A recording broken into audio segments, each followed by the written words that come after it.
Welcome back, Flyers Nitty Gritty fans, to Getting Gritty with It with your host, Yariv Wolok, my partner in crime, as always, Vasili Gianarakos, back for, again, I'm really excited to talk about the Flyers, so another great episode. How you doing, buddy?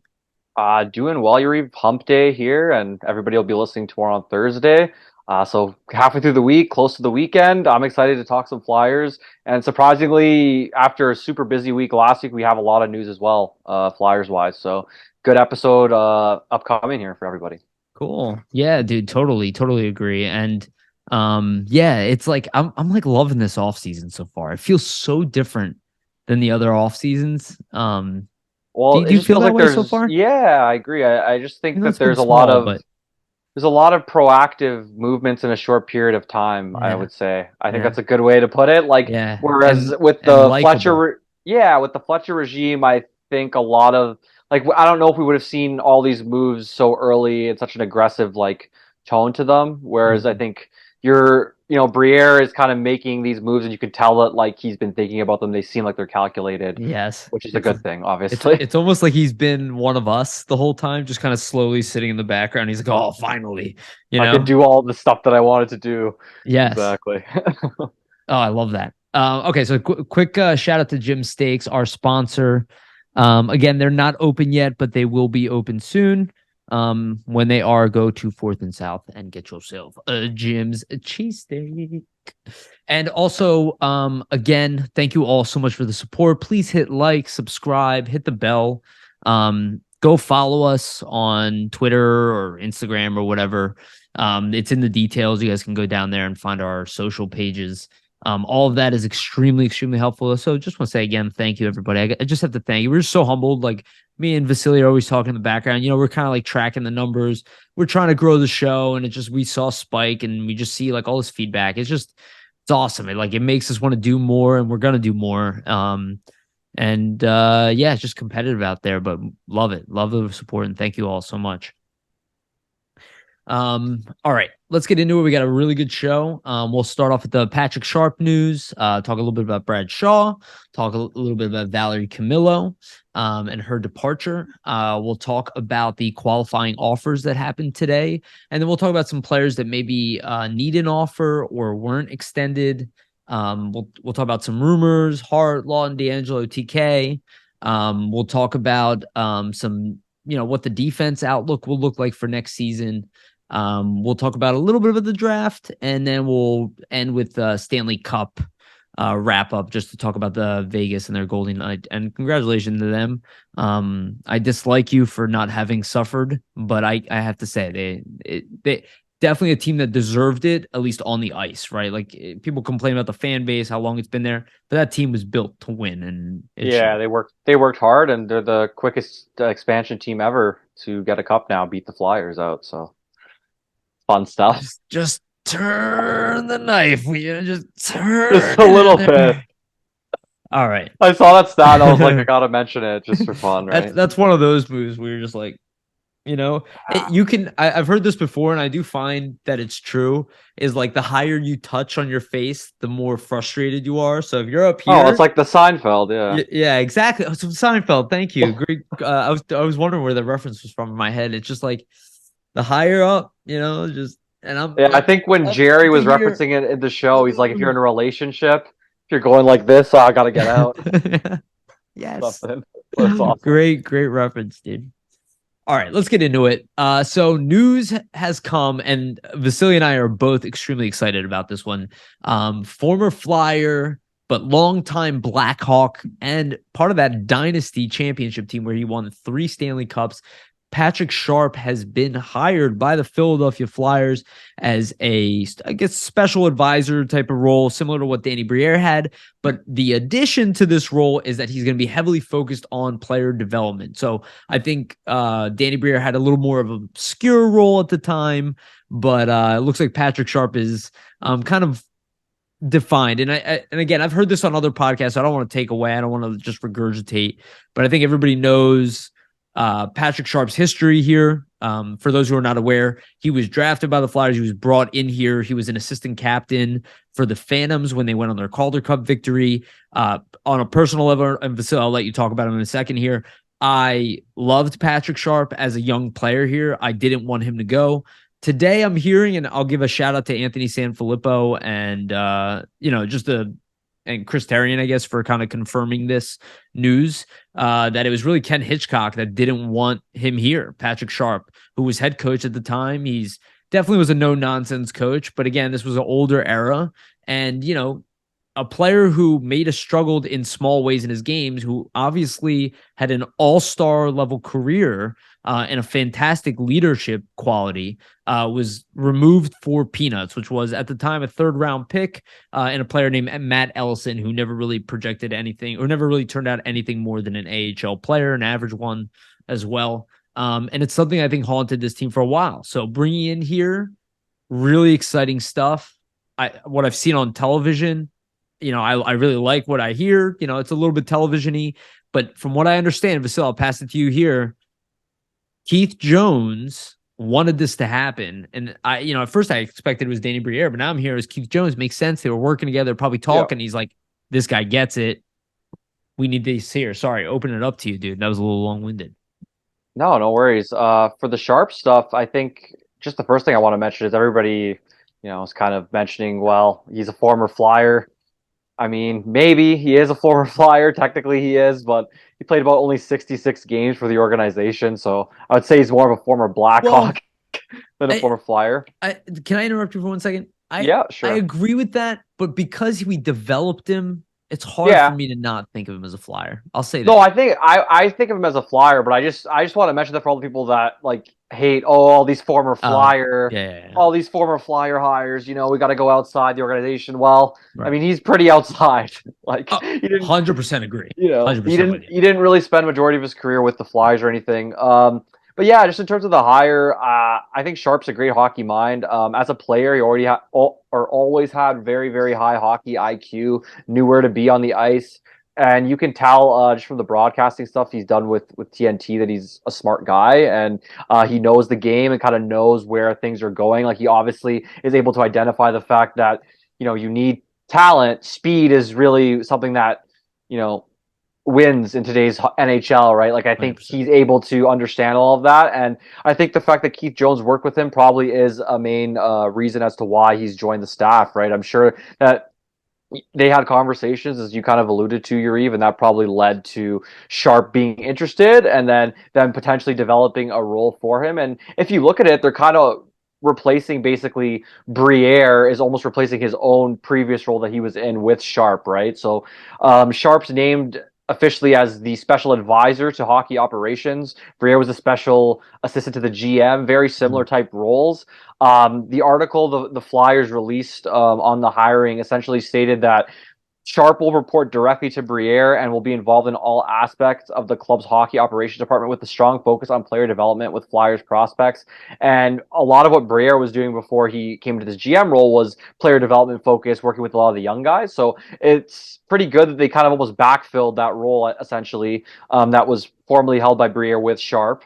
And I think having a former player work with a former player who had his struggles as well coming up, work with younger guys that are going to be coming into the league and kind of looking to cement themselves. I think that's a recipe for success, right? Because he's been there through the struggles. So you can relate to players who are also potentially having those types of struggles and help them kind of through it. And I think the Flyers are definitely putting a bigger focus on player development. And I think it's a good thing because as we've seen with some high-end picks these past couple of years that the Flyers have chosen, they, weren't able to develop as they kind of thought that they were, like Yermon Rutsov. Obviously injuries a factor there. Jay O'Brien, Pascal LeBears, right? Those are three guys where they're pretty high-end picks. You would have hoped they would have turned out for you. Not to say that development is the only thing that went wrong there. They obviously all had a lot of injury trouble, but there has to be something on the development side that, contributes to the lack of success from those three. So I think the Flyers probably Nolan Patrick.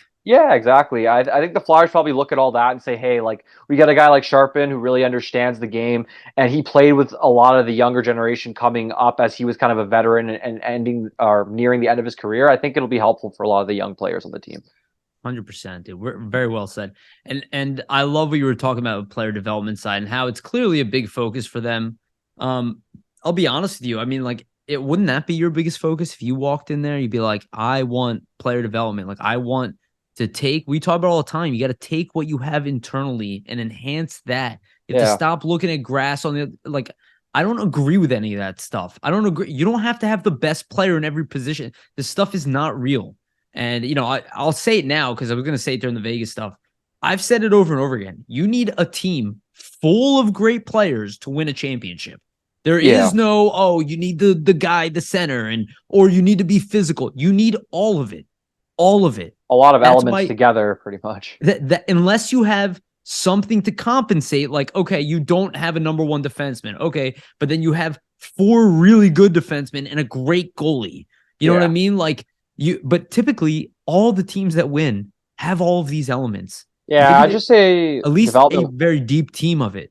Yeah, I just say development-wise, like look at Tampa Bay, and they kind of seem like a team where they could just plug guys in. Another guy would come in from the AHL, and he'd be a contributor. You want to be Penguins too, but I mean, you want to be a team like that where like internally, let's say somebody leaves, we have somebody in our system we can bring up, and we think that our development's worked in a certain way that he'll be able to contribute pretty quickly. And so, a lot of the good teams, that's typically what happens, right? Yeah, sorry, I didn't mean to interrupt you. I think we should give a little bit of credit to the previous regime. Things were trending in the right direction. Yeah, agreed. But I think that I do trust Danny Briere so much. I don't know why, but I do think that going in a direction, because it seems to be like they're bringing in some young, like kind of guys who recently retired type of stuff, and I really like that. And guys with high end skill. And you look at a guy like Sharp, and I was just thinking, you were talking about how Briere played that similar role in his previous regime. And who did Briere work with? Morgan Frost. Yeah. Who's a little bit older than Joel Farabee. And if you look at Joel Farabee's game and Patrick Sharp's game, very similar, yeah. Very, very similar players. Actually, if you really want to look at like a 1-to-1, I would say that's probably Joel Farabee's ceiling is what Patrick Sharp is, which is a top line left winger who plays a two-way game, has a grittiness and a leadership aspect. Yeah. Maybe Joel Farabee will be a little bit worse. Maybe it'll be a little bit better. I have no idea. But that's an interesting thought. Yeah. Yeah. Don't you see that? Because you see a very similar player in Frost and Briere. So they have that direct ability to relate. Not that I think the hire was made for this reason. I just noticed that pattern as well. Well, I just think in general, like, the Flyers it looks like in their front office, they're getting a little bit younger, and they're bringing in guys that, well, like you said, we're closer to the game and closer on the ice with them, bro. Basically, yeah, but I think that has an effect because you understand the players that you're dealing with more versus like you being like, let's say you're 65, 70 years old and you played in the 80s. Like you could still relate because you were a player, but you didn't play with that latest generation. Whereas like Patrick Sharp literally retired 3-4 seasons ago. And he played with like a lot of the up and coming guys now that are in their prime and contributing, right? So like I think that really definitely has an effect for sure. Yeah, and was part of a championship AHL squad where he was elite. It's just like I feel like the fact that Keith Jones picked him, like I think this is something that he has talked to this guy in the background for a few years already, and went like, if I ever get in a position to hire you, I have people like that in my brain. That I'm like, if I have ability to hire this person, I'm going to hire them. You know what I mean? Yeah. And that seems like that's the case here with Patrick Sharp. And considering he was my favorite prospect with the Flyers at the time, I was very upset when they traded him. I think you felt a similar way, right? Like I didn't see Patrick Sharp as a guy you should move. And I remember when they moved him, I was like, what is this? I was like, who's Matt Allison? Well, I was always a guy. This is Sharp and Williams. Like I didn't like those trades. Oh, I hated both. So similar situation. Yeah, exactly. Young guys that weren't, fitting and ended up getting moved, and it kind of bit the Flyers. And champions.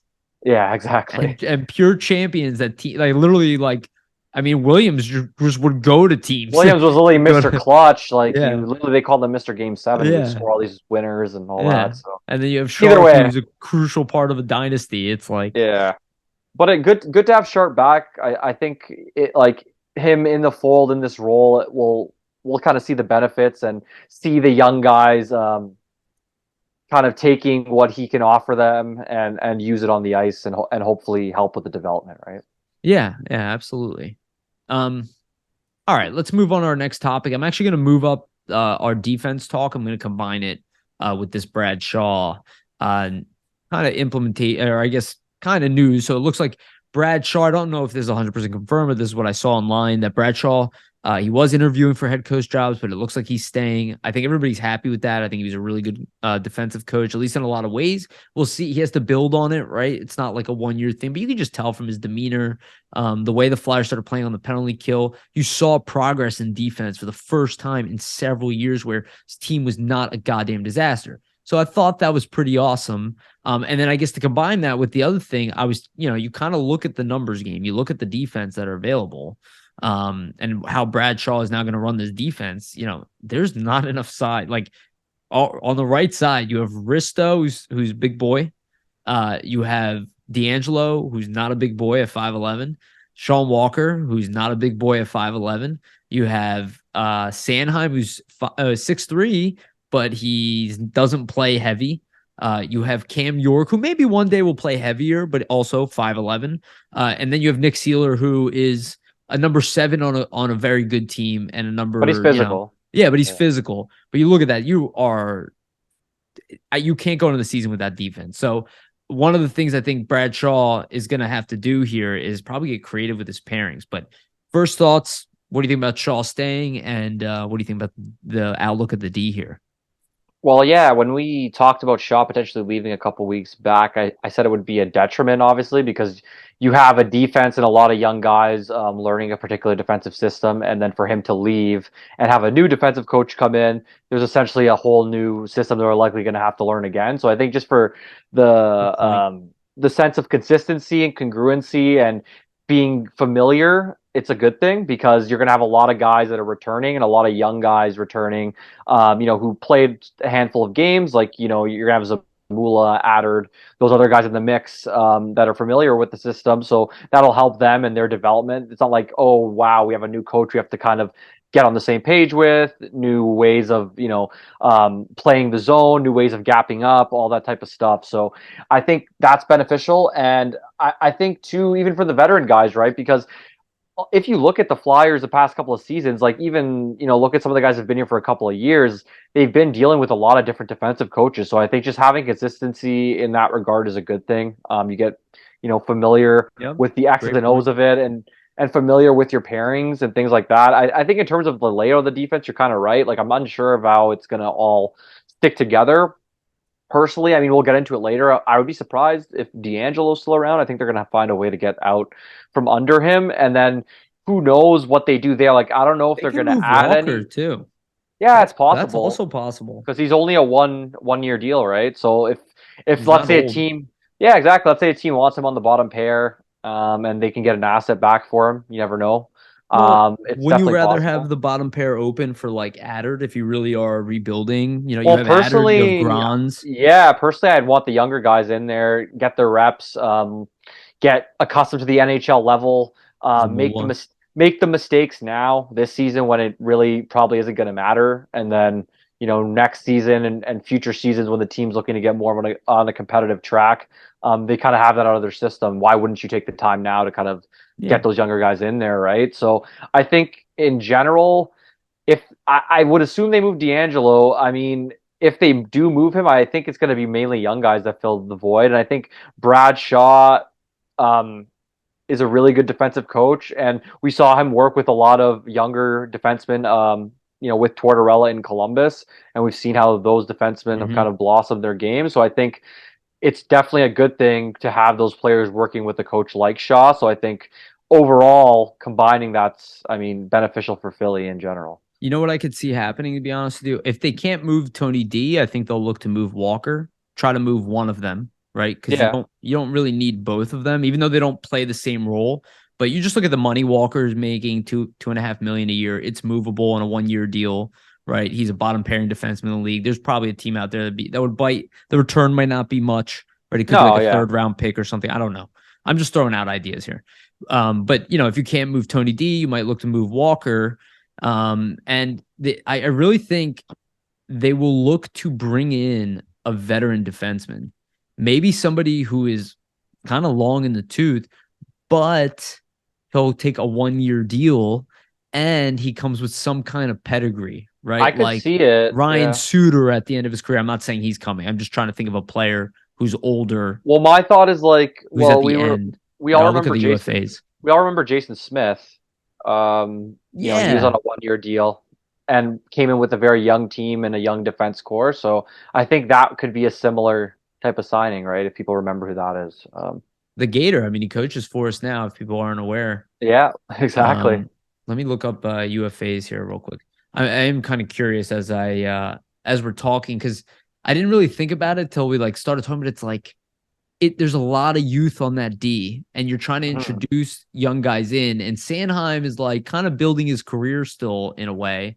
Risto also in a way, but like that presence of even, and people can mock this, the Provorov presence of a guy who can handle those really tough moments in the game, which people might not like this, but he's the best we had over this decade, or whatever, half decade. We haven't had anybody better. And well, right now they don't have anybody who can take those minutes on confidently, at least, or even, they've done them in the past successfully anyway. Exactly, and not only that, can like take a grind, take a beating in the zone. Really, it's just Risto, a little bit of Sanheim. Yeah.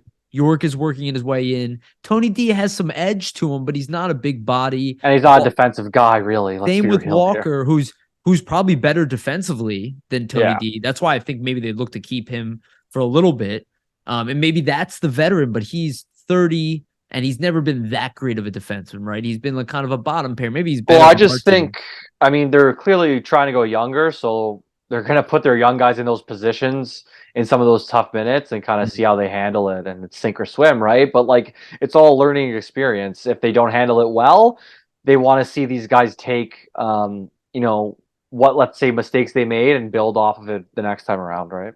Yeah. So let me just list off I totally agree. That's why I'm like a little bit torn on it, but I'm like kind of exploring it. Like who's available? I'm interested. Okay, this one he probably doesn't have it anymore, but Eric Johnson's 35. He's going to be UFA. Brian Dumoulin, who I think he'll get signed. I would actually love him. He's a big boy. He's got size. He could do what's his name did for us, Justin Braun. Yeah. Like that type of presence. Jake Gardner is not good enough defensively. Kevin Shattenkirk is probably not great, but he's 34. He'll take a 1-year deal. Travis Hamonic, he probably will never leave Ottawa, I assume. I don't know. Ian Cole is 34 years old.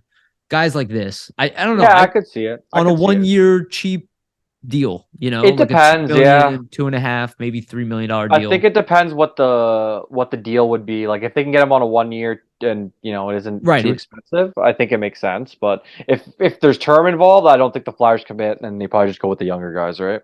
Yes, totally agree. If it doesn't make sense, that's why I kind of imagine like somebody older. That's why I said Eric Johnson, because I don't think it would be somebody that'd be such a competitive market for. I would look more, be like, I have a bunch of these young defensemen here. Travis Sanheim is not a leader of this defense. I'm sorry, Travis. You just haven't proven that. Maybe you will next year, but he has yet to do that.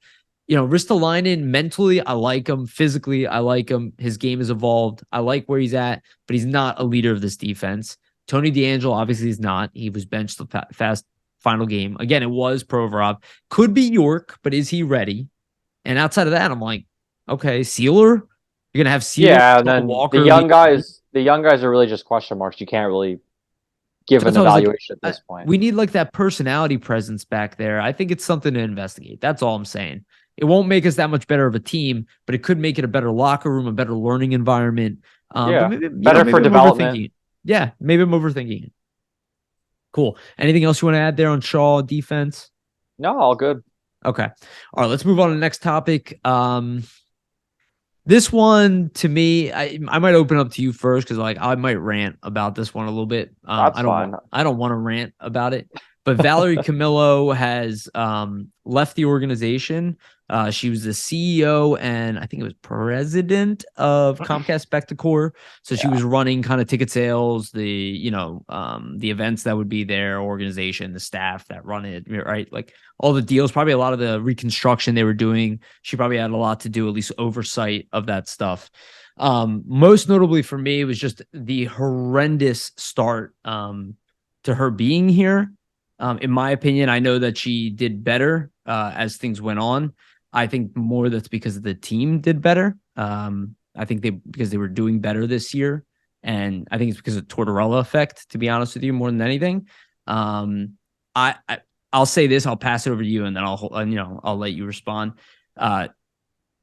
In my opinion, if you fired Chuck Fletcher, I'm not sure why her job was safe. I would imagine she heard rumblings. I don't think you normally leave these type of jobs for no reason.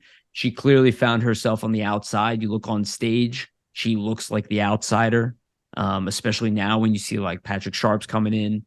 Like I think there's going to Dan Hilferty is obviously brand new. I think things were about to change. She knew that, and I think she found her way out, and probably makes her smart to do that. But I see nothing of her record that means that she should have been here and kept her job. And yeah, I'll open it up to you, and I'll respond to that from there. Yeah, so with Val Camillo leaving, I would definitely say it's an interesting one. Reason being, I mean, they had at press conferences, obviously, some great descriptions of her abilities, things like that. It seemed like the team was kind of confident in her. So in a sense, if you kind of play into that, it's surprising. But also that's all in front of everyone, in front of the media. Yeah. So who knows how legitimate everything and all that actually is. Like behind closed doors, we don't really know what's happening. So my guess, I mean, it's similar to you, right? Like if you're in a position like that, the chances are, or the reasons why you're leaving are either you know that a change is coming potentially, or I mean, there's other opportunities on the horizon that she thought were better. Who really knows? We're not in the room. We're not around to kind of really give a legitimate reason. But just in terms of the performance, and I just want to kind of say this in general, like personally for me, like I'm a hockey guy, like I don't really care what the business side is doing, and like I think it kind of the fact that we even know who this is, and like fans actually know who Valerie Camillo is. Should not know who she is. Yeah, exactly. Like think about past Flyers. Think about past Flyers regimes. Like you knew Peter Luco, but like you didn't really know him to the extent that you know her, where like she's doing interviews and all this stuff, and like yeah, like I just think like the business side usually comes out, and you get to know more of the business side when the hockey team is shit. Well, and that's kind of what's been happening, right? Like the hockey team hasn't been good, so you point the finger at other places, right? And that's kind of why you know who this is and what they're doing and what their kind of status is in the organization. Personally, for me, like if you look at any business and how any business is run, the Flyers have not been doing well the past couple of seasons. I mean, the on-ice product has something to do with that. But if you look at ticket sales, they've been declining. I'm sure merchandise sales as well. Revenue in general for the team probably has been declining. Yes. Typically in those situations when you're the president of the business side of a corporation like she was here, usually you get fired when those results come to the forefront on a yearly basis like they have been for the past 3-4 seasons. So I mean, she didn't get fired, she left, but I mean it's kind of the same thing. It wasn't looking good in her favor. Yeah, exactly, because it's a whole new regime. The past regime was not successful, and most of the spearheads of that regime are now gone. So they've replaced almost everybody. Yeah, exactly. So it only points to the fact like, well, who's left? Right? And now she's also gone. So I think that just kind of sums it up there pretty much. And I think, look, I don't think she's stupid. I want to make that very clear. Definitely not. Yeah. I don't think Chuck Fletcher is stupid either, but I do not think she's stupid. He has a Harvard degree. He's not stupid, man. I'm gonna say this about Valerie Camillo. Okay. The reason you know who she is, the way you know who she is because of her. Because of her attitude. And I don't care if people don't like this. I'm sure she's a nice woman. Your attitude to come in here, to think that our franchise now belongs to you and that you can dictate the way we market, the way it appeals to us. And those who laugh at the statue thing, sure, on an isolated thing, I agree. It's not the end of the world. I'm not picketing. I didn't stop watching the team. I'm not freaking out. I don't talk about it every day. But it signifies, in my opinion, somebody who came in here and said, I know better. I know what's wrong with y'all.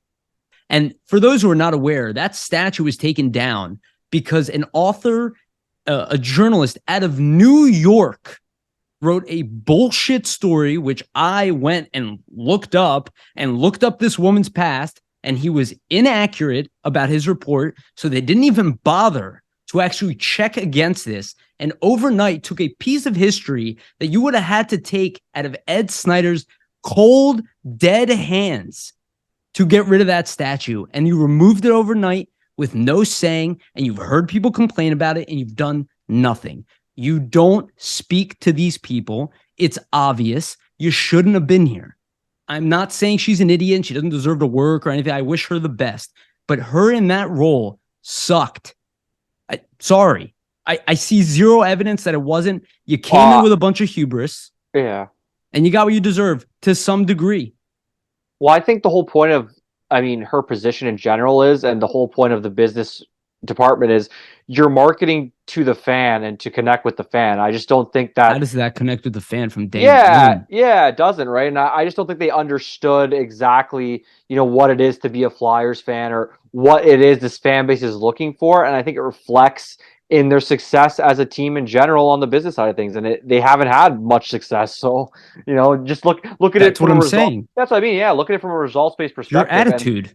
Yeah, the results weren't there. So you're the leader. It's your attitude that reflected below. I don't care what excuses, and people tell me she's polite. Met plenty of polite people in the business world. Plenty of them. Plenty of polite people are assholes also. Not that I'm saying she is. She doesn't seem like an asshole. She just seems to have an approach that I completely disagree with. And I did not like her being a part of it. I don't want you running this team. Sorry, I don't want her to have a large role here. And it's not because she's a woman. It's because of her actions. It's nothing to do with that. I think she looks like a nice woman, but I see zero reason why she should have kept her job. I think Chuck Fletcher did a better job than she did. Sorry. At least the first year, here's the difference. Here's the difference, honestly, of leadership and why Chuck Fletcher, in my opinion, was a better leader than her. He came in here the first year, took his time. He waited. He was patient. He learned the team. He even delivered us the message we wanted. Here's your center. Here's your defenseman. Here's your playoff run. For the beginning, people were happy. She came in immediately, pissed everybody off. Think about the difference of that. And he was mediocre. So when I see that, I'm like, no podcast about how she's a good person is going to change the fact that I just don't want her working for this organization. Go work for somebody else. Go work for the Washington Capitals and enjoy. If you have, I just don't want to see that anymore. And it feels great. I hope they hire another woman for all I care. I don't care. But find somebody who understands this culture and will not do stuff like that. Because in my opinion, the Flyers are still screwing up by not putting that statue back. For those who are not aware, that song used to play. It meant a lot to everybody. It meant a lot to me, and it meant a lot to everybody. And I promise you, it's not a joke. And it's not a small segment of the audience. It was not. It was a large, even 20% is huge. Yeah, the God Bless America stuff was huge. I agree. As a kid, right? Think about all the times they'd bring it out in the playoffs and things like that. Yeah. So. And I heard somebody say, they didn't win with her. That doesn't matter. Their winning record, it meant something to the city. It was part of our history. And you let another city take away our history? That's pathetic. And I'll be honest with you guys. I'm trying to be nice to her, but I hated that so much because, and I just saw, and again, I don't care, but I saw the response to it too. And I'm like, you don't even give a fuck. I was like, you don't even slightly care. You have the hubris to think that your job is safe. And to be honest with you, I heard Sanfilippo's rumor that she thought she was going to get Dan Hilferty's job. All right, I'm done. Anything else you want to add about her? No, I think we covered it, man. I think it's clear. It's all good. I hope that wasn't too rude. Again, Val Camillo, I do wish you the best, but I did not want to see her working here. All right. Yeah, fair enough. Let's move on to the next one. Flyers make qualifying offers. This is good news. And this is really good news. I would say this is the fun stuff. This is stuff we don't have to worry about because these are kind of straightforward. I don't expect any real turmoil from these, but Noah Cates, Cam York, Morgan Frost, Ule Lixell, and Ronnie Adard have all had their qualifying offers offered by the Flyers. They obviously will sit in hiatus for a little bit here. I doubt any of them will sign immediately, but we don't expect any of these contracts to be long-term, though I do want to talk about Cates real quick. And I do want to add that Ivan Fedotov, who we have no idea what's going to go on with him right now. They said he's completed his service in July. We'll see what happens, but apparently he was told, which means His contract was moved over from his previous 1-year deal, so it still stands if he can come over here, if he will come over here. I have no idea. I don't think the Flyers they don't seem to be acting like he's coming here with adding Peterson and, they don't seem to be acting that way. So I'm expecting him to stay there. But I do want to bring up one quick thing, and I'll let you respond up to this. The only person I could see maybe getting a longer contract here, and tell me if you agree with this, Vasili, Noah Cates. He's a little bit older, right? Obviously, he's the same age as Frost, but he's a player where you're like, already what you see, you're like, well, this guy can be here for the next 10 years. There's no problem. And to some degree, I could see the Flyers offering him, like a 5-year deal, $3 million a year or something like that. Try to get him on the cheap before he becomes a Selke candidate. If he's capable of doing that, which analytically he is. But, what are your thoughts? Yeah, so with all the qualifying offers, I think it's not too surprising to see these guys get those types of offers. In terms of that, I mean, if people aren't aware, qualifying offers needed to retain the negotiating players of or negotiating rights of a player. So teams have until June 30th to do that and tender those offers. So Flyers have done so well beyond the date. In terms of Cates, I think that would be a great move for them because it's easy to see kind of what he's going to be, and you can kind of tell that even if he didn't progress right now, let's say right now this is what he is, he never gets any better. He's still a really good third line center, and you need that to win. So personally, I think why not lock him up and get him at a cheaper rate, because chances are he's going to improve. So if you do that, it just helps you out with the cap later on, while you have even other younger guys that you might have to sign to longer, bigger deals. So in terms of managing the cap and being smart with your assets, that would be a smart thing for the Flyers to do and kind of preempt, just going with a 1 or 2 year deal instead. Hey, let's pay a little extra now, but then down the line when we're contending, it's going to make a difference because we're going to have that extra cash to add, those bigger pieces or bigger types of players. But yeah, it's not surprising, right? So let's just go through the list here. Noah Cates, he gets a qualifying offer of $874,000 or 874, $125,000. My mistake there. Morgan Frost gets a qualifying offer, $840,000. Ollie Luxell gets $787,000, $500,000. Ronnie Addard, $874,000, $125,000. Cam York, $971,000, $250,000. So I don't think there's really much of a surprise that any of those guys are getting qualified there. Like I said, I mean, most of them, except for Addard and Luxell, were with the Flyers last season, and I wouldn't be surprised that we see those two, I'd say make the team this. Yeah, exactly. Yeah, sorry, exactly. I think, I would be surprised to see those guys make the team next year. So I think for all these guys, like, you're not going to see any deals that break the bank. You're going to see probably between like 2 to 3 million, most likely for a lot of these players. I would say Addard and Luxell will be on the lower end, probably like a million or so. And then you'll see York, Frost, and Cates probably around that 2 million range. I think Luxell will get less than $1 million. I see Addard will be around there.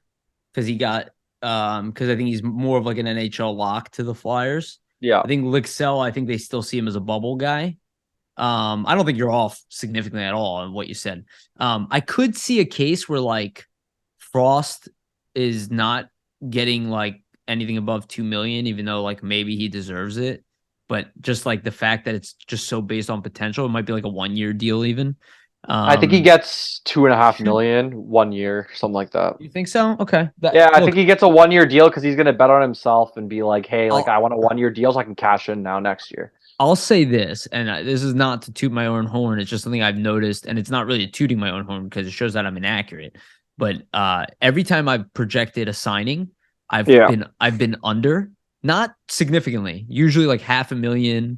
If it's a huge contract or like a little bit. Like right now you're saying 2.5. I'm like, okay, I see it at a 2. So like maybe it is going to be a 2.5. But I will say this. Typically, I'm right about the number they should have got. They just negotiated better. So like with Kevin Hayes, when he got $7 million, I'm like, dude, that's a $5 million player. I'm like, this is not like I knew that before he was even part of our team. I'm like, that guy should be making 5. Same with JVR. I'm like, that's a $6 million player. That's not 7. You like know the real value, but then you have to account for like the negotiation. Travis Sanheim, if he's making $5.5 million, you think people would treat him the same as making 6.25, whatever? Yeah, 5.5 would be a lot better. You wouldn't see as much outrage, right? And it's only 750,000, but it's just the perception of it. My point with saying that is I'm hoping that that'll happen. Like, I'm really hoping that Danny Briere is also a really tough negotiator.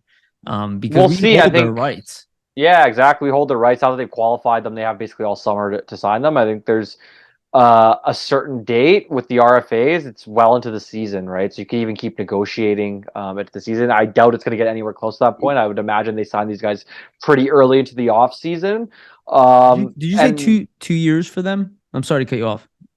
Did you say 2 years at 2.5, or did you say 1 year? I said 1 year for Frost. I think Frost will get 1 year. I think he's gonna. I would want to, but I would say Frost will bet on himself and say, "I had a really good season. I know I can do better," and then he's gonna try to get paid after this year, probably because I guess it's a question of guarantee versus betting on yourself type of thing, right? Yeah, well, exactly. And I mean, the Flyers will probably say, "Well, we'll give you the extra year, or whatever," but like you're not gonna get the money that you think that you should be getting, and that's probably why he will go for the 1 year deal, because he probably thinks, okay, if I'm going to be locked for 3-4 years, I want to be getting like 4 or 5 million, something like that. Still an RFA though at the end, or would he be a UFA? I don't know. I don't know. I'd have to search it up. I think that matters in this context. I would imagine it matters with him and with Cates is when because York is younger.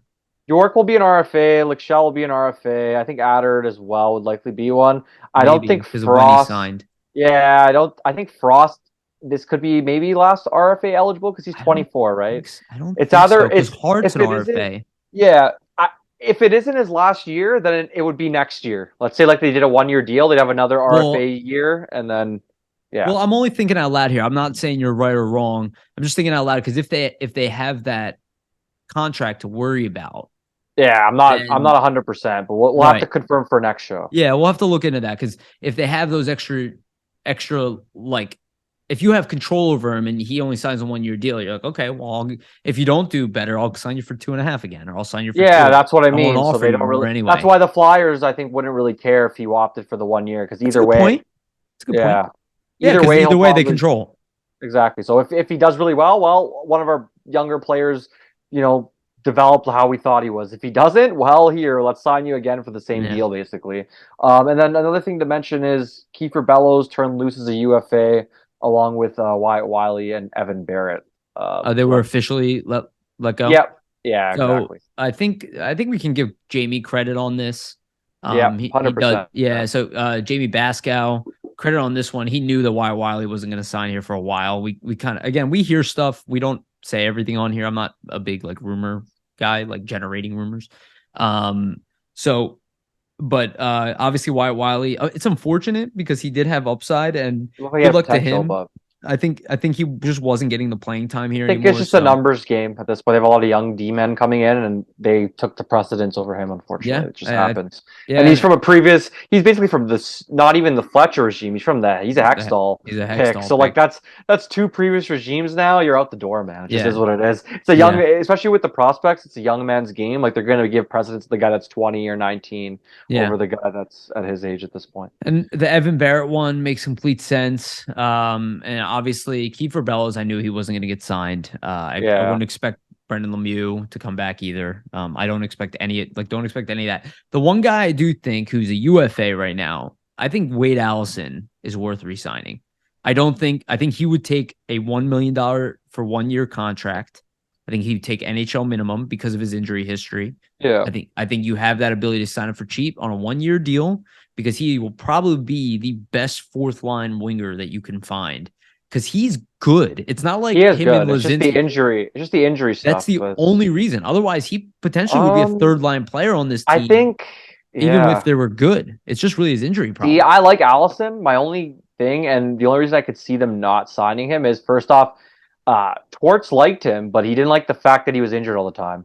So right. I'm sure you're gonna have Torts probably having an opinion saying, well, can he stay healthy? Because if he can't stay healthy, I don't want him. I'm sure Torts, that's Torts, right? He's gonna give you it with no, nothing really holding him back there, right? So I agree, but I also feel like Torts is the type of guy where he doesn't give up on players. No, but what I mean is more he would just be like, yo, Allison, you got to figure this out, dude. No, I wanted to say that like they have so many wingers in the system, and that's why I think they Well, might not because who would play that spot if it outside of a UFA in this organization today? like in the fourth line role. Yeah, Off the top of my head, other than him, I'm not exactly sure, but I mean, I, it would I be think they it just would be have. a UFA probably. Yeah, it would be, but I just think they have a lot of young guys that they're going to look to graduate up. Like I think they'd rather have like Shell play, Denoyer, like But Brink. I think but they'd on the rather have fourth line, that's not my whole maybe not. point. Yeah, maybe not on the fourth line, but I just think they'd get those guys in the lineup over Allison at this point. But It's they're my not gonna. But I agree with that. But I just look at the names, right? Like you look at the names of the right wingers. Let's even include Atkinson because that's the depth that you're talking about, right? That's yeah, a yeah. lot. On the right side, you have TK Atkinson. You have Brink. You have Tippett. Forrester. You have Tippett. Oh my God, you have Tippett, That's what I mean. and I then just Wade don't think Allison. But hold on, Forrester's not going to play on the fourth line, no. right? He'd play maybe third, right? Maybe day one actually, but third line. And they shift one of the other guys to the other side, or they shift Forrester. I don't know, but Forrester I could see, or Brink playing third line. I don't see any forward outside of like maybe Wisdom, who had a down year, playing like a fourth line role for his entryway into the league. Is there Yeah. another? I don't know if there's another veteran down there. So that's my whole point. Is like you could let him go. It's not that he's not replaceable, but you'd have to go and search for somebody in the UFA market who, to your point, maybe it's a Pickett or Pitlick. Sorry, Tyler Yeah. Pitlick situation where it's a guy who's like 27, 28, but he's pretty good. He can do what Allison, and he's not going to get injured. Yeah. We'll see. I think with Allison it's gonna be all negotiation with Torts. I think Briere and Torts are gonna have to get together and say, hey, is it really worth it or not? Let's think back to Patrick Sharp.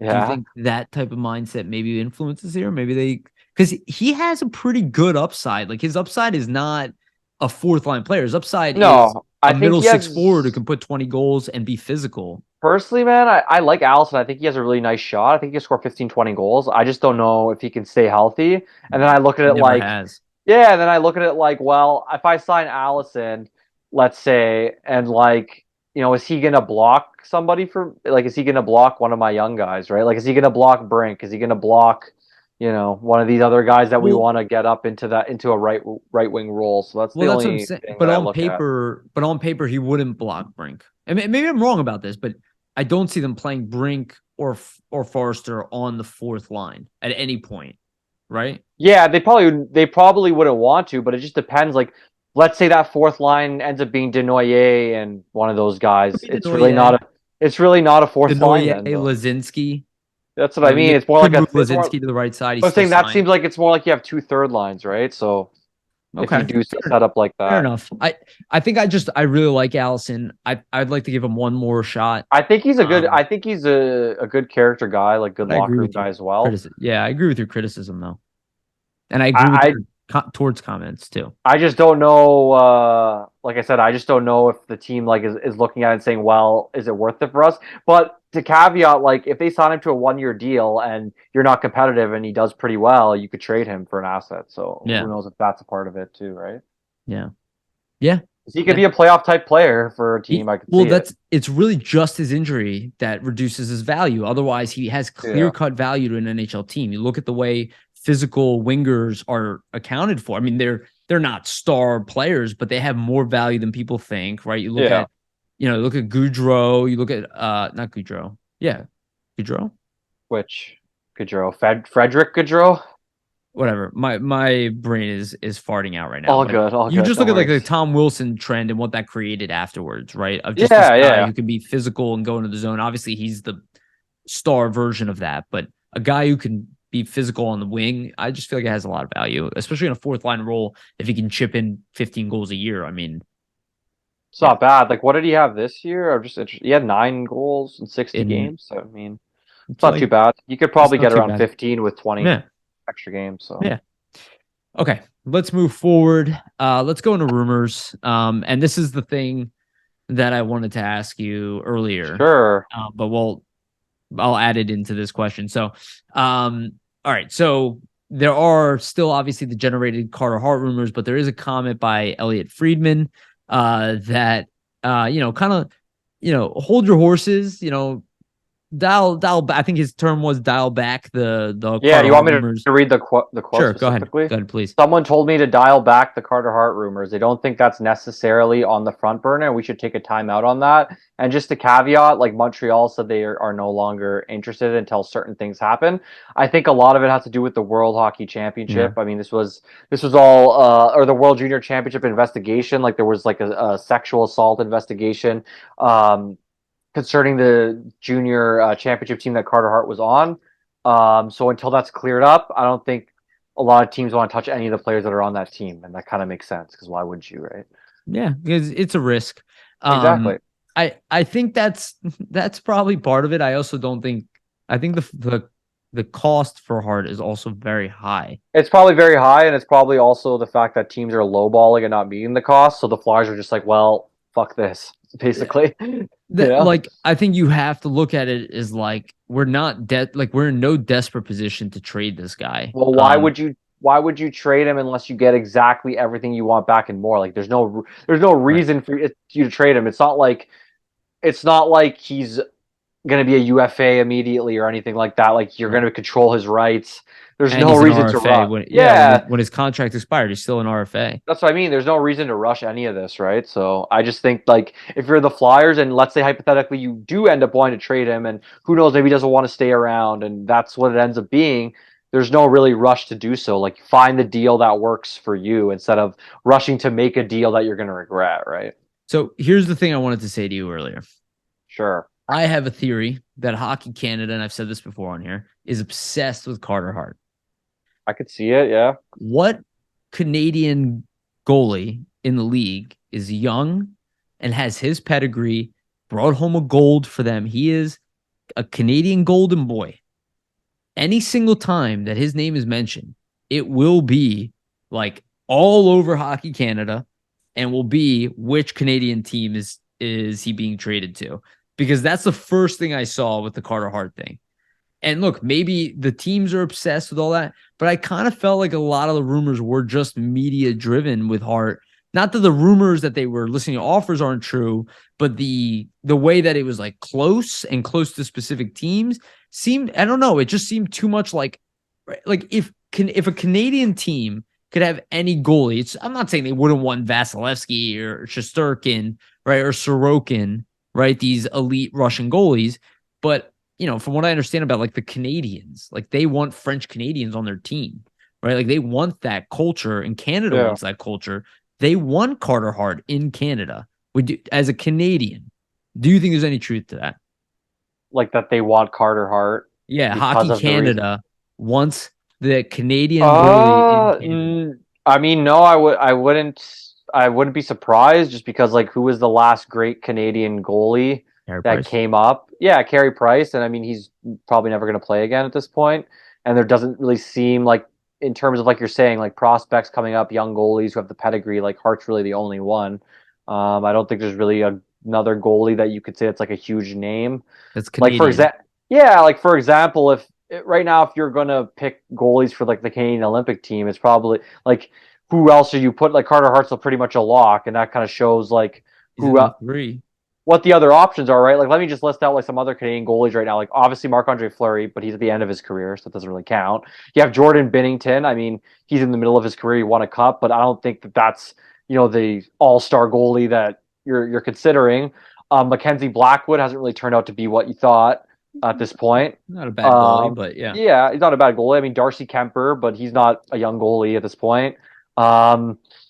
Really, Tristan Jarry is probably the only other one that, I mean, he's a little older than Hart, and he even hasn't had the same amount of success as Hart has had, right? Like, he's been in the playoffs and stuff, but he's not had the same pedigree or anything like that. So I think it all kind of factors in, right? Like, he's somebody you can market and say, hey, this is the next Carey Price, the next Martin Brodeur, this is the next, huge story if it happens, right? Yeah, and I will say something as somebody who played goalie, in hockey and, like, grew up, like, playing, not saying Hockey Canada's system or anything like that, but like in Toronto that's hockey focused. I will definitely say that if you look at the like goalie development, I think it's stagnated here as compared to the rest of the world. Like Canada used to be the goalie factory, but now it's Russia.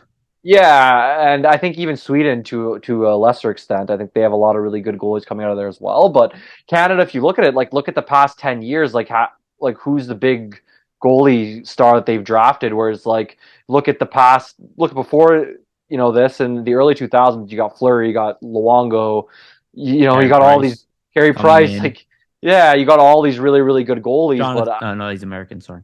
no, but you got all these really good goalies, right? And I just don't think there's that same level right now happening for Right. Hockey And Canada. and there's one potential any place here on a team that hasn't been able to play defense for years. Yeah. So that, and again, it doesn't mean that the rumors aren't true. I don't know, but I just looked at this pattern and I go like, that's why I liked what Elliot said, because he probably was looking into it and was like, oh yeah, we're not like close to a deal.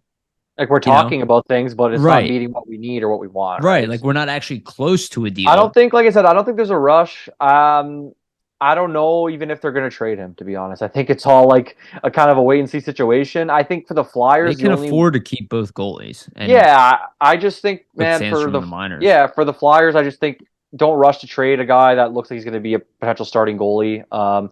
And if you are going to trade him, I would say the reason why should probably be because that he isn't going to sign here or he doesn't want to come back for some reason. Exactly. Totally agree. And look, that might happen at some point. Yeah. If this team doesn't improve at all and he's got to just watch his numbers suck, he's getting paid, but he's going to want a big contract. I don't think he's going to want a $10 million a year, but at least like 7.5. That's what a really like an all-star goalie's making. Typically. Exactly. We see around the league when they go in the double digits, it gets ugly. Because goalies, it's just an up and down thing. I'm sure he's going to want to get paid. And look, maybe that's a reason to trade him in the Flyers' mind, is that they don't want to pay a goalie, $8 million a year or whatever. And they don't think that that's necessary. And maybe they're looking at teams, right? Like look at Vegas, right? Winning with Adin Hill. So look, that's possible. If my whole thing is, it's a very risky trade. It's a team, and I was listening to Jason Martinez on his podcast, and shout out to Jason. I love his podcast. It's fantastic. Both of his podcasts, Daily Faceoff and Stick to Hockey. And I was listening to him say something to Bill Meltzer, and they were like, oh, we don't have the same star goalies around the league. Like, I don't agree with that. I was like, we still recognize who the star goalies are in the NHL. It's just not required to win a championship. That's all. All it is. I don't think it's as important as it was a long time ago. I think the reason being is probably due to the salary cap. But Flyers lost. Okay, Chicago won with Niemi. Yeah. St. Louis won with Binnington. Anaheim won with J.S. Giguère, who he had a great season, but he's not an all-time great goalie. He was a really good goalie. And then you look at LA one with Quick. Like, it goes both ways sometimes. Quick, that's my point, is that there isn't one recipe to this. That's all it is. And that's why I say this all the time. It's just about having a great team. Like, it's not about having the best right winger in the league or the best center in the league. It's about having a number one center who can play. Look at Florida, man. Like, Bob makes $10 million, but they still got to the finals. You know what I mean? So yeah, it's not always going to be the same for every team. Sometimes you build it differently, right? Exactly. You take what you have and you build around it. You find ways to maximize it. So if the Flyers have an elite goalie, build around a goalie, right? It can compensate for the fact that your D is now missing its number one defenseman, right? Like, I don't know. This is kind of where my head's at. And the way Peterson played last year, it's like, and our defense might look this year, it could be a firing squad on whoever's in net. So, but we'll see. We're going to play more structured. I know that. And there's still plenty of time to make changes. All right, let's move on to the next rumor. I think this is one that hit people a little close to home. I noticed like the reaction. People were like, oh, this is shocking. Why would you potentially move Scott Laughton? I mean, I've been talking about it on this podcast for like 2 years. We've talked about it a long time. Nonstop. I talked about it before you were on here. And since you've been on here, and you've been on here at least half of the episodes that we've done. What were you on? 70? Right? 70 something. Yeah. So exactly. Like half of the episodes here, I can tell you we've been talking about trading Scott Laughton. To me, on paper, it makes complete sense. I think the rumor out there that went out is that the Flyers turned down an offer from the Maple Leafs for their first and Brady Robinson. Nick Robertson, thank you. Which I heard went out there. I don't know how true that is. That is about the value of what he's worth. Is if that's the deal, and a late first round pick or 2 late first round picks. Yeah, so like it was reported on or I believe middle. 32 thoughts. So this is, what was said. One person they would be curious on is Scott Laughton out of Philly.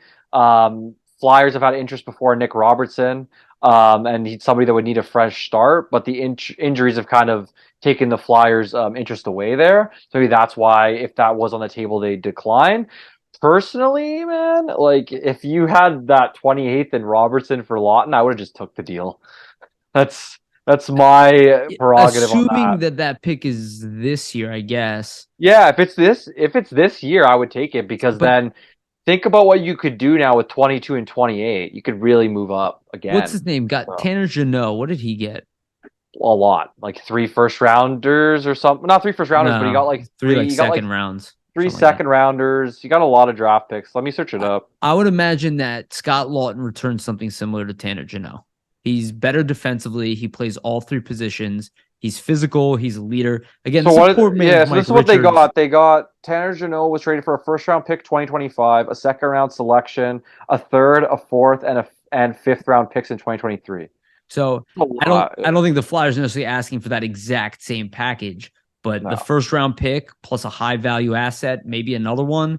Or a first plus a second, something like that. And I think people are a little surprised by it. I am not surprised. First of all, because we turned down 2 first round picks for Scott Laughton a few years ago when Hextall was still here. So I believe it wasn't. I don't believe it's 2 first rounders, but I believe it's a first rounder and like a second or a first and a third. Maybe it was it, but I do remember we were offered quite a bit for him from San Jose, and we turned it down. He is the type of guy that Vegas would get, Tampa Bay would get, fill in the middle of that's like their piece on the third line, exactly. That helps push you towards the cup or plays all positions.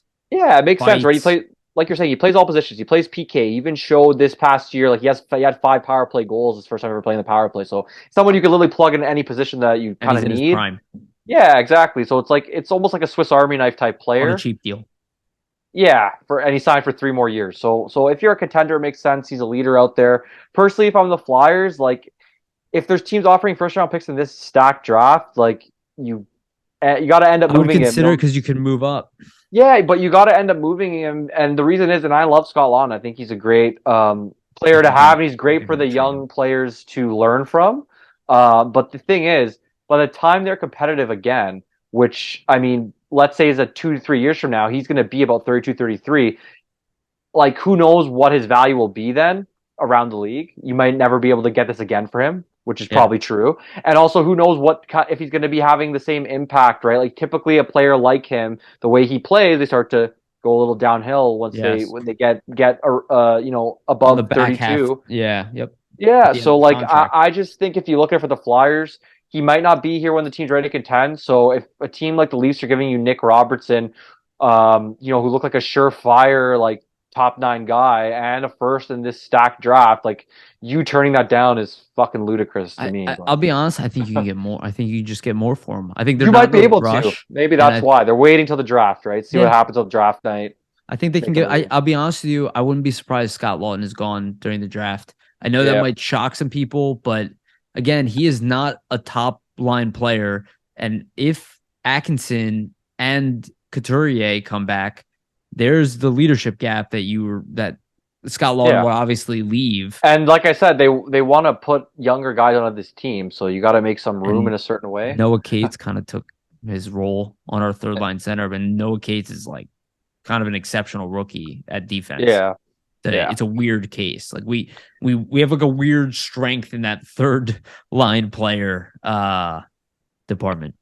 Yeah, I wouldn't be surprised to see Laughton move at all. And I think, if he does move, you're probably going to see something close to that rumored deal, like a first and a prospect or something like along those lines, right? I think it's 100% something you have to explore. As is the next guy, Tony DeAngelo. I don't know the exact rumors. I don't know if you have exact rumors. I don't remember them. I do know his name has been swirling. That one is not a shocker to anybody. I think if the Flyers can move him, they will 100% move him. I don't think their asking price is that high. I would imagine it's probably around a second round pick. So especially if they have to retain any salary on him, if they have to retain like 30%, like basically all I had on DeAngelo is on the Jeff Merrick show, they were talking about how Philly's looking to move him. They're aggressive and trying to see what the market is for him. They think that there is a market for him just because he's such a PP specialist. And I mean, in one of his worst seasons, he still put up almost 50 points, and he had 49 100 points. points over 2 years. Yeah, that's what I mean. Right? I So think, like, or something like that. yeah, so he could score, that's for sure. And if you're a team that needs scoring, like I could see them being interested, right? Like if you have a bad power play, stuff like that. So I think DeAngelo is fair game. I honestly would be surprised because there's only 1 year left, right, on his deal. Yeah. So if they don't trade him now, he'll be gone at the deadline. I totally agree. Yeah, I think for sure that it's the end of his time here in Philly. Whether I don't think he deserves to be like ousted. I don't. To me, he's not like a cancer on this team or anything. But I think he's actually a real competitor. Like I think he's very competitive. Yes, and that's a good thing. But I also don't know like his personality. Actually, yeah, I don't know how him and Torch are meshing, especially with all that shit that happened at the end of last season. Who knows, right? Tortorella might just say, "Hey, like we have young guys, we want to get in." Get this guy out of here as fast as you can, right? Like, who knows? Yeah. I mean, maybe. I think more, in his case, that might be true just because of the way the season ended. Yeah. But I do think he's liked in the sense that he's a competitor. I don't think he's a mean guy. I don't think he's like a regular asshole or anything like that. I think he's just a normal dude. And I think he doesn't fit on this team because we are in no position to compete right now, at least not for next year. Right. Yeah. We know that we don't have size on our back end. You know what I mean? Yeah. So, and typically you got to shelter him. Well, and I don't know if they have anybody that they can really do that with right now. Well, but they also don't have anybody who can play the power play like him either. Maybe York. That's true. That's true. Maybe York. But I just think I'm just saying defensively, right? Like I think they don't even have anybody. If you're going to pair him with somebody now, you're going to put him with a young guy. Like it's just not going to work. Yeah, it's not going to work defensively, right? So it just doesn't make a lot of sense. Him and Sanheim, that's really the only pairing you could do. And that was a terrible pairing last season. Exactly. So, it just doesn't add up. And even if you have him on your bottom pairing, okay, now is Walker with Sanheim? Is that really your top? Maybe. Look, I don't know. Add up the defense. We talked about this before right now. It doesn't add up, so something's got to give. I would expect DeAngelo to move pretty soon, to be honest. Maybe in the offseason. And this is the one element, I brought this up last time. Do not underestimate the value of a short-term contract around UFA time. If you look at the UFA periods, a lot of teams sign guys on term that are older, and a lot of times the contracts are overpayments. So you could look at a guy like DeAngelo and be like, okay, I either give Klingberg $8 million a year for the next 5 years, because that's probably what he's going to ask for something stupid like that. Or I can take DeAngelo at 1 year and they'll eat his salary. And then next year, when it's a deeper pool, we'll make our big splash or big signing. Right? Maybe, again, I'm just theorizing, but this is the type of stuff I think we'll look at. All right. And then the last one is still Travis Konecny's name's come out there. I believe he's been rumored with Edmonton, has been the big team. Yes. I personally, I don't see it happening. I'm a little shocked that Edmonton's going so hard after a forward, considering that's not their goddamn issue. They should be going for Scott Laughton. If anybody, they need Scott Laughton. They need that type of. They need more of those type of players. I'll tell you why Edmonton's interested, and I think it's because outside of that too, but outside of McDavid, Draisaitl in this past playoffs, like their depth scoring sucked. So maybe they're thinking, hey, we get Konecny in there, basically a 40-goal guy on the Flyers who sucked. Put him with fucking McDavid. He'd score 50 goals. Yeah, that's what I mean. He'd be amazing, right? So I could see why. I don't know if the Flyers are going to trade him. I'm not surprised though that there's offers because he's a good player, and the Flyers the Flyers traded Provorov. So what does that signal to the rest of the league? That hey, we're open to trade guys if the deal's right? So I'm not surprised why there's offers. Pierre LeBrun reported that from what he was hearing from league sources, he's confident in saying the Flyers will get 1 or 2 very serious offers on Konecny. It'll be enough to make them think about it. It's interesting to me on that. I don't know what enough is to think about it. Well, what is it for you? Well, what is enough for you? This is what the rumor from Edmonton. It was they were targeting Broberg. Broberg, who's a good defensive prospect. They do have number 8, I think, overall. Yeah, they do have Dylan Holloway Dylan Holloway, really good prospect, and Borgo as well. So any of those three, I think I'd want. Like if I'm going to trade Konecny, obviously I need, their top prospect in return, probably, and a first rounder as the minimum, and then probably even more to add on. Like you're probably gonna get a roster player back, who can slot in, probably not like a second line or anything like that, but like third line, fourth line type guy. And then like let's say it would be like a first round, a second round, that type of player, and then the top prospects. A deal, something similar to that. It would, I would imagine that actually sounds pretty accurate. I think for me, this is why. Look, I don't know prospect. I'm not a prospect guy. None of the guys you mentioned make me jump out of my seat to trade Konecny. I'm not saying they shouldn't. I don't know anymore because you already traded Provorov, so you already started the process. Yeah. So I don't know, but the value to me is like I need to make sure that if I'm trading Travis Konecny, I can guarantee a star player coming back. Yeah. Which means it has to be a prospect. It's like, for me, it's a top 5 pick this year. You know what I mean? And Edmonton don't have it. Like, I look at it as like, I don't see any surefire guarantees there, which is why your offer makes sense to me, Vasili, because you add the first, you add the high-end prospect, you add the roster player, you add a second. That's to mitigate the risk of not getting another. But I really want to guarantee, like, the good thing that was good about the Claude Giroux trade, and I'd argue you can get more for Konecny, just because of where he is in his career and the amount that he makes and the contract. But they got a guy who they, in my opinion, projected to be a top scorer in the league, right? Still, and they got a first round pick. That's because you got to hope. I need to find another Claude Giroux. Well, I think for the Flyers, if they do go like the route of trading him and it's Edmonton who's their partner, Broberg does make sense just because you get the first from Edmonton. It's going to be in, I believe they traded their first this year already. I'm pretty sure. So it's likely going to be in the next, draft in 2024. And then the whole thing with Broberg is that you move Provorov. So now Broberg's kind of your almost replacement. Like he's a left defense. He's 8th overall. He already has 2 years of development time. So it's like, okay, instead of developing a guy from scratch, you kind of have a guy that's halfway there almost. So I see it from that perspective. But I really think Tortorella likes Konecny a lot. I think Briere likes Konecny a lot. I think for them to move him, it's got to be a substantial offer. So I just don't see it personally, but anything can happen. In my mind, Konecny has like probably 6 years right now of prime time. Yeah.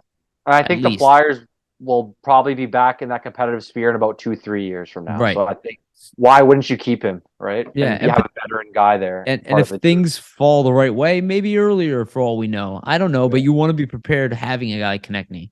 Does that mean I think 100% they shouldn't trade him? But again, if they can get a monster package, the Provorov package I liked, but if you guys haven't noticed, like there's no path to getting another Provorov as of right now. That's why he's talking about trading Konecny to try to reflect. We still need a top defensive product. We don't have that. And you could say you draft one this year, but again, I think that'd be a complete mistake unless you're drafting with the second pick, right? Yeah, yeah. Again, that's not necessarily Provorov. Yeah, I mean that 7th pick's got to be a forward in my eyes. The 22nd, maybe you go D, but who even knows? It depends who's still there, right? If there's a guy, if all the D prospects that you like are off the board, like you're not just gonna pick a defenseman for no reason. You go with the best player available. That should be the thought process when you're drafting. So. Yeah, I think realistically we need to see more, but the draft is very soon. So yeah, it's coming up. It's coming up, so we need to see what's going on here. Okay, let's move on. Well, we were just talking about the picks a little bit. I just want to see, like, have your thoughts on your 7 and your 22? Like, do you have different favorites from what we've been talking so far? Is like anybody in your mind that you're like, oh, this would be like ideal? Well, obviously for me, I've been saying it for like weeks on end. Like I love Michkov, so if Michkov's there at 7, and there's rumors that Montreal really loves Ryan Leonard and they're going to take him, and if they do that, one of Benson or Michkov or Will Smith might be around at 7. So I think it sets things up perfectly for the Flyers. Like for me at 7, I don't think you can go wrong. Like if the Flyers, if Michkov falls, you got to get him. He's best player available. Like I said, 2 years ago, people were saying he's just as good as Bedard, so it'd be foolish to not pick him if he's there. If he isn't there, I really like Zach Benson. I think his playmaking ability is off the charts. Like, he has great vision. He tore it up with the Winnipeg Ice this season, playing with Matt Savoy. Did great in the playoffs. So I think if you look at the Flyers and what they kind of need, they do need a lot. They do need playmakers, right? Like, they have a lot of shooters. They don't have a lot of playmakers on the team right now. So that would be a good pick. So Benson would be good. I think Dvorsky as well, big center. Will Smith too. So I think any of those guys, even Leonard, like, there's a lot in that top area where I don't think you could really go wrong. I wouldn't be disappointed with any of those players. Personally, for me though, Mitchkov or Benson, if they're available there, we'll see. For 22, man, I mean, there's a lot of talk about I think, what is his name, Tim Wallinder, who's been rising up the board. Yeah, had been rising up the boards. Young Swedish defenseman, who's big and he has like great puck moving ability from what I've heard, and great skater from what I saw. Great skater as well from some of the highlights I've seen too. So I think that was a guy that was rumored that the Flyers would be targeting, but I think he was more now projected to be around like 15 to 10 range. So who knows if he'll even be around at that point. I think it's definitely interesting, like, how it's all going to unfold. I think a lot of scouts have been saying that there's really no consensus right now. Like, they're talking to a lot of scouts and they don't really know how things are going to go in this draft. Like, I think Bill Meltzer put an interesting tweet out, and actually Craig Button had this stat, I think, on TSN, and it was that the 2023 draft has about 20 to 24 players of a top 6 forward or 3 to 4 defenseman potential, one of the deepest draft pools in recent years. So it just kind of shows, like, even if let's say there's a guy you want and you don't get him, the next guy who's there might be pretty good as well. So there might be a lot of really good options for them. Personally, I mean, I've been a real big Andrew Cristall guy. So if he's around at 22, I think his potential, I think he could be a first-line player. Like, he had over 100 points this year in juniors. It's just more the defensive game that isn't really there. But with a lot of these high-end offensive guys, if you're scoring that many points for me, the defense at that point, they're not really caring about it too much. Connor Bedard actually called Andrew Cristall the smartest hockey player he's ever played with. Called his ability to create offense special and said he's going to make whichever team that drafts him very happy. So I don't know. You hear Bedard saying that, who's like so good, saying he's the smartest guy he's ever played with. That's kind of nuts to me. So personally, if Cristall's there at 22, I would take him. And then, I mean, if you get 2 high-end forwards like that, you're pretty much set at that point. But who knows? I think you're probably right. They'll lean towards forward and then a defender for 22, though. Yeah, and another guy, Jaeger, I saw dropping. Jaeger dropped a lot as well. Yeah, him and Cristall both dropped significantly as we approached the draft. I remember Steve had Jaeger in his top 10. Okay. Something like that. So I love what you said there about the consensus, because this is what we were telling people prior. I was like, be ready to not, that these rankings won't matter, because it's this deep. You know, players, there's certain scouts that are going to have different. Yeah. Yeah, different things that they love in a player. Or covet, yeah. Yes, covet. Thank you. Perfect word. Exactly, yeah. I think with a lot of the scouts and stuff, like, there's certain teams or certain scouts that have probably seen more players more than other players. Like, sometimes, certain scouting departments will get out to certain tournaments, see certain games, see more of certain players. So that could affect their opinion on who they're going to draft versus another team, right? Like, let's say a team saw this player 7 times and then this team saw this player 3 times. Well, because the other team saw him 7 times, they could have other things that they fell in love with about his game that put him at a higher rank than that other guy or that other team does. So I think it's all moving parts, man, because like, realistically, let's be honest here. Like, everybody on Twitter saying, oh, this is my guy, this is it. And this is even us, me saying this is my guy. I don't know anything. Let's be real. Like, I've very small amount. Yeah, like, I've seen highlights. I'm not watching these kids play live. Like, the scouts, like, if like the NHL scouts know a lot more than us. Let's just be real. Like, they're 100%. Watching these guys play live. They're there at the games. Like, we have insights. You can have your opinion, but you shouldn't be out. 2 years, you shouldn't be outraged because you see, oh, this guy went above this guy and I had him on my board. But did you even see the guy that you're so amped about even play a fucking game live? Yeah. Let's be real, right? So, like, that with the draft, I think it's all wait and see. And go back to the Nolan Patrick draft. Did anybody think that Heiskanen or Pettersson were going to be better than Patrick or and Hischier? How about this? That to draft be what began? They are, without even comparing, just to be what they are alone, right? No. The consensus with the media is that it was like the weakest draft ever. You look at that draft; it is not a weak draft. No, and that's what I mean, right? Like, nobody had those 4th and 5th pick pegged in to be better than the 1st and 2nd pick but you could argue that those guys as 4th and 5th are better. So what I mean is like, who knows what's going to happen until it all actually plays out, right? Like there could be some guys that are pegged at a certain point that end up being way better than a lot of guys that were projected to go way higher. Like look at Claude Giroux, man. He got picked 22nd overall, and he's better than half that draft Should have class. been top 5 pick. Yeah, that's what I mean. So it happens all the time.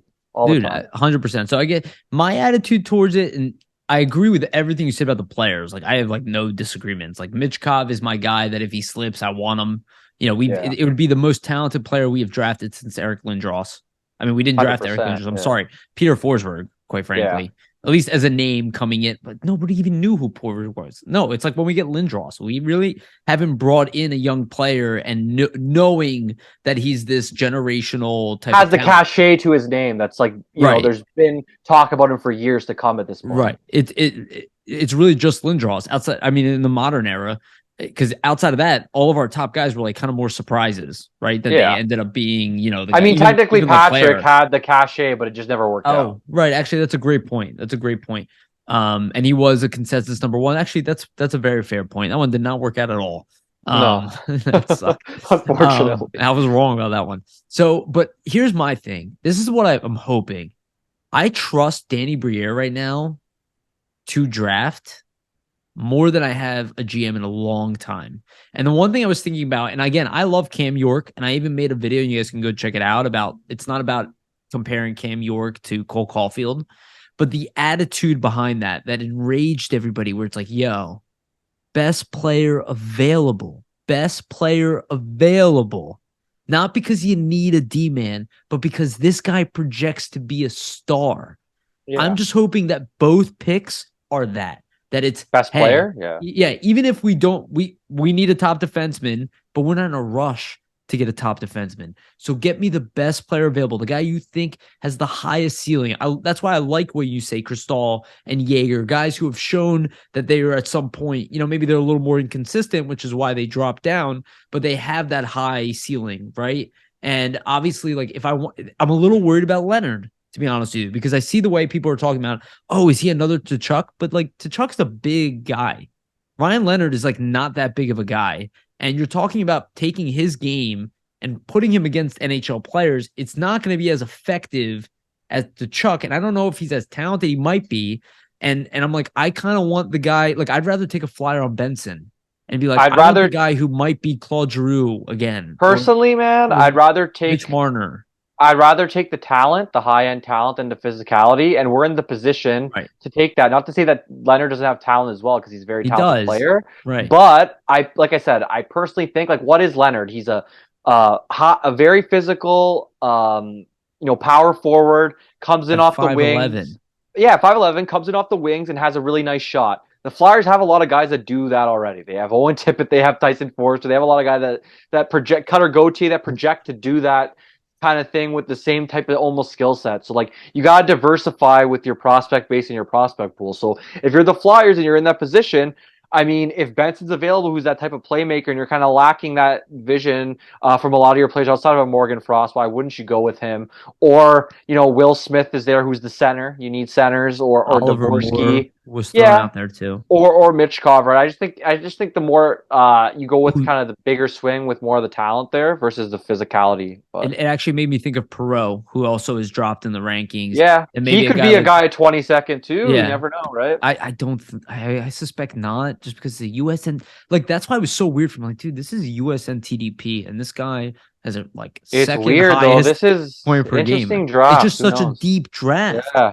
Like the fact that these guys, like, and I want people to realize this, like the fact that you're seeing the Jaeger and all these guys draft, and even the defense, there's so many good players. I'm telling you, man, you're going to see, like, in 3-4 years from now, there's going to be a couple guys that were picked, like, fucking in the 20s, late teens. Barzal type that are going to be, like, superstars. I'm telling you, man. Last time we very deep. I'm sorry to cut you off, but last time we had a draft like this, right, was 2015. 15, yeah. Right? Actually, let me see if I can find this. But in 2015, like, Barzal was taken, what, 13th? Yeah, he should be top 5 in that draft. So that's not a 13th pick And I think what's his name? Kyle Connor was also taken very high. Yeah. So like I mean, Kyle, not even Matthew Bar. Okay, so Matthew Barzal 17th. Thank you. Kyle Connor, or Matthew Barzal 16th. Sorry, Kyle Connor 17th. Thomas Chabot 18th.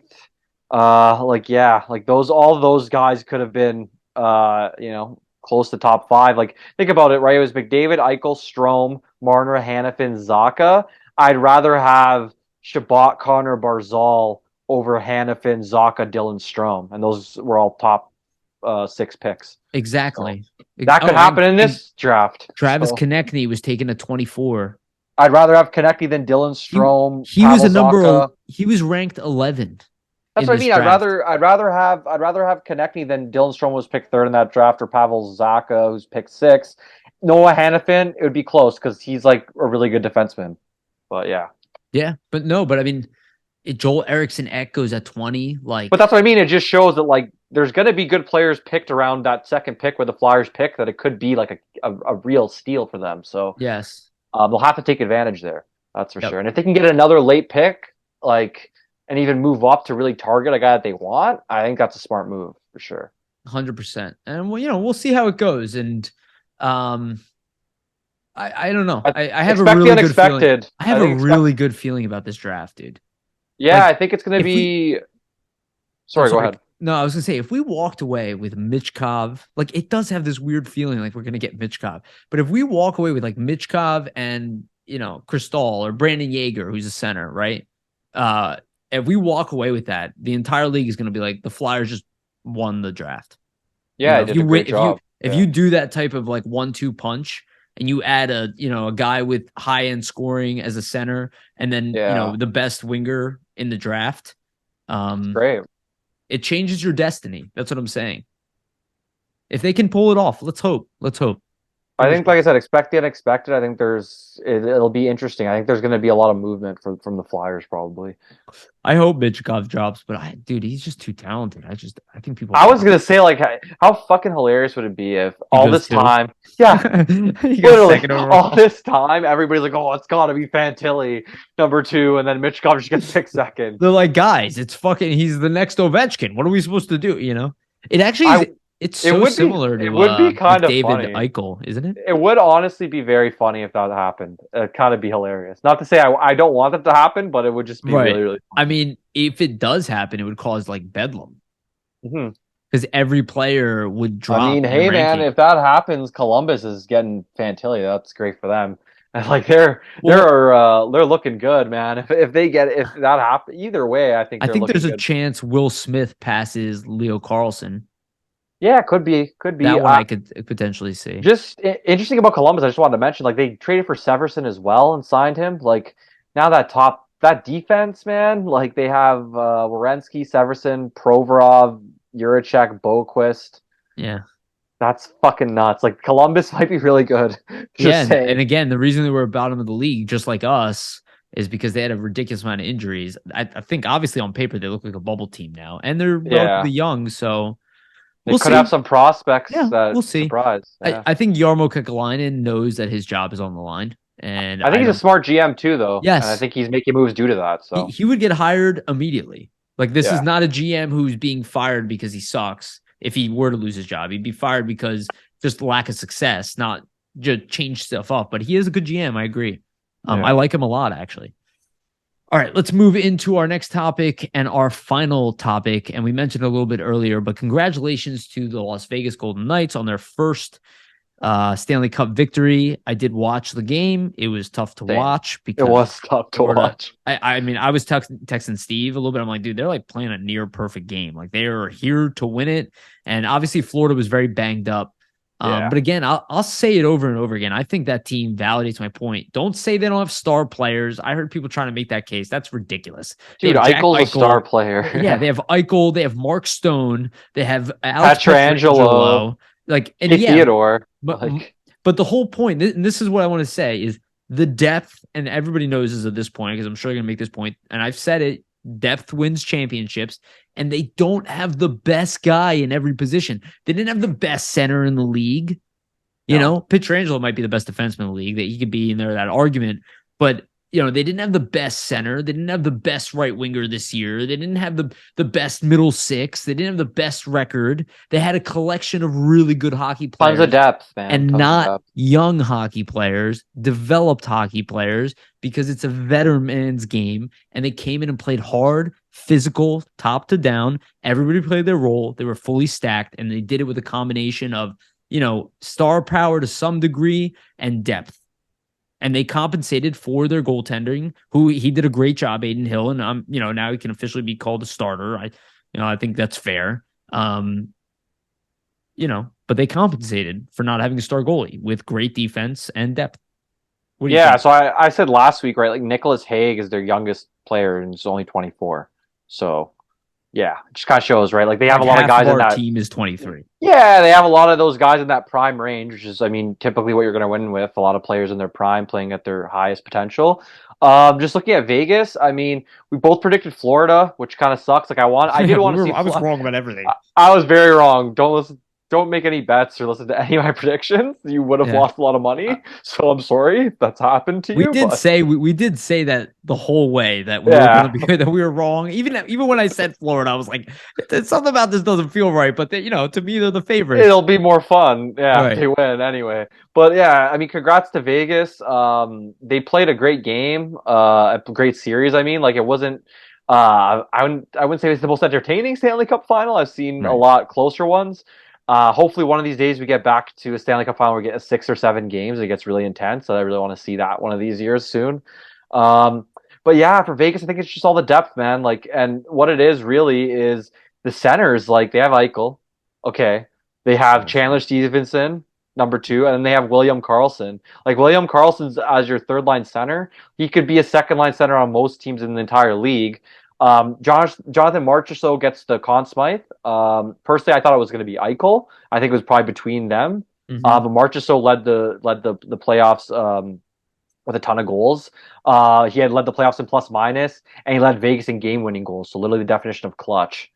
So it's kind of hard not to give it to him. The game-winning goals part, Yeah, exactly, right? Yeah. And then Eichel, it was tough too, I think, for them probably not to give it to him because he led the playoff in assists, led the playoffs in points, and it's his first playoffs ever. So I think it's between both those guys. I think it was cool what Vegas did when they kind of handed the cup out. They gave it to all the guys that were like the originals from the inaugural season. As it should be. Yeah, that's awesome that they did that. And another thing I wanted to bring up just about that, and shout out to Alex Appleyard because he made this tweet, and I thought it was very insightful. But he was saying basically post-lockout, sans Carolina Hurricanes that won their cup, in 2006, every cup winner has had a number 1 center, a number 1 D, at least a high-end winger, a legit two center, 6 to 7 top 6 forwards, which Vegas has had here, and 4 to 5 top 4 defensemen. If you don't have those things, you don't win the cup. And that kind of points to what we were saying. You need depth. You need a lot of good players to win. You don't just having that one top line center, that one really good defenseman isn't going to get you there, right? And just look at a team like Edmonton, who they got those high end players, but they don't have the depth and they can't get there, right? And I think Vegas, it's a perfect example. They don't have all the best players in each position, as you were saying, but they have all the right players of the depth. Yeah. They're all good. They're all good. That's you need a team. Both expansion teams are good. Exactly, man. They don't have bad players. You usually need a team full of really good players to make it to the cup and win the cup, and that's what Vegas had. So they don't need to be the best players in the league. They don't have to be the best players in the league. They don't have to be the 100-point guys every year. That's not. This is why I make fun of the Flyers are missing high-end talent. No, they're missing depth. And that's for everybody who wants to jump on Provorov. Again, you want to point at the best player of the group and say you're not good enough? Fine. That won't help you much considering other teams build with supporting those players. And you can say it's excuse and that he's got to carry a line. What defenseman carries a line pairing? There are both 5 together. Of them? Both playing together, yeah. Well, but there are 5 of them in the league. First of all, there aren't even enough to go around to the NHL. Hedman, Makar, and they're generational in type their team, man. to late 20s and early 30s. They're not early 20 guys. Cale Makar, I said it before, is playing with the only Devin exception. Yeah, but he's the only exception anyway. And he's an exception. He's exceptional and still plays with Devon Taves. And look at the numbers he puts up. Yeah. Right? But you take Devon Taves away from him, you put him with Andrew McDonald, I don't think he's putting up 100 points a year. I think he's putting up like 70 points, which again, everybody needs phenomenal. Help. But exactly. It's like Provorov is never was going to be a 70-point defenseman, but on a great pairing, he can put up 50 points, be a plus guy, and play against the best players in the world. That's what a top pairing defenseman is. Yeah. You want to call him a second pairing defenseman? I don't know what you're talking about. You spend too much time wondering why things happen. But yeah, every coach treats them the same way. It's all about the depth. It's all about the depth, right? Like look at Vegas. You put Shea Theodore on an island by himself or Pietrangelo, like they're going to be good, but they're not going to be as good as they would be collectively. If you, like we were saying, if you have, that number one guy, then you have 2, 3, 4 guys that are all top 4 level behind them, obviously. Yeah. So. And do you know, and I heard people misconstrue why Los Angeles ate a portion of Provorov's salary. Please tell me the benefit for Columbus to be involved in that trade if they didn't. There isn't one, yeah. Right. So that's why it happened, to include it in the deal as an extra incentive for Columbus to be involved in that deal. Well, for some reason, Columbus needed to take Provorov at a certain salary because they obviously had other moves down the pipeline, or it was just a benefit.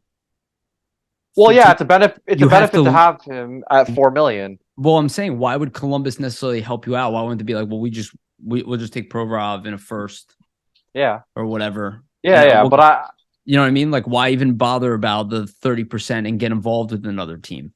Like, what's the benefit for Columbus otherwise? Well, for them, what it really is that you have him now $4 million, and it gave you the flexibility to add Severson. I think they're looking at it that way.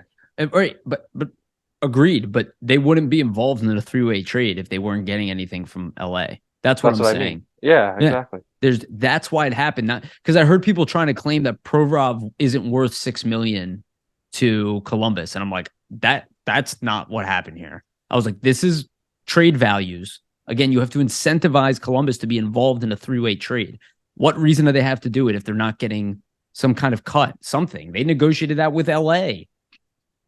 Yeah, exactly. It's not nonsense, man. That's what I'm saying, dude. That's what I mean. I'm like, who am I explaining this to? Like, why is everything pivoted to be like, oh, you thought you had that good thing here and you got a great value. It's actually not as good as you think. I feel like everything I listen to says that. And it's like, okay. Just gotta look at, can't look at the bright side, but it is what it is, man. Yeah. It's okay. All right, let's call it. We've gone a long session today, and I've already ranted and raved way too much. Oh, God, no worries. Vasili, anything to add? Not much. Fun episode. Excited for everybody to listen, and thanks everybody for supporting us. Whoop, whoop. Again, shout out to our sponsor, Jim Steaks. Again, go check them out at 4th and South when they reopen. I will announce when they reopen. I'm trying to keep track of it. So good luck to them. Also, again, please like, subscribe, share, go to Spotify, go to iTunes. If you can rate us on iTunes, that's cool too. But follow us everywhere. I think we should be on every outlet for audio. We never plug the audio here, but please check out the audio as well. Again, the YouTube, try to make it more of a video experience. We love YouTube. But please, everything you guys do has been amazing. Check out the Spotify. It's awesome. Yeah. And again, I cannot thank you guys enough for listening, and for everybody who's new to the show, thank you so much for joining us. We're going to do better and better as we roll through this, and you can see we're definitely a little bit about counter to a lot of the podcasts in some ways. So I think it's good to balance us in with your other podcasts and see all the views out there.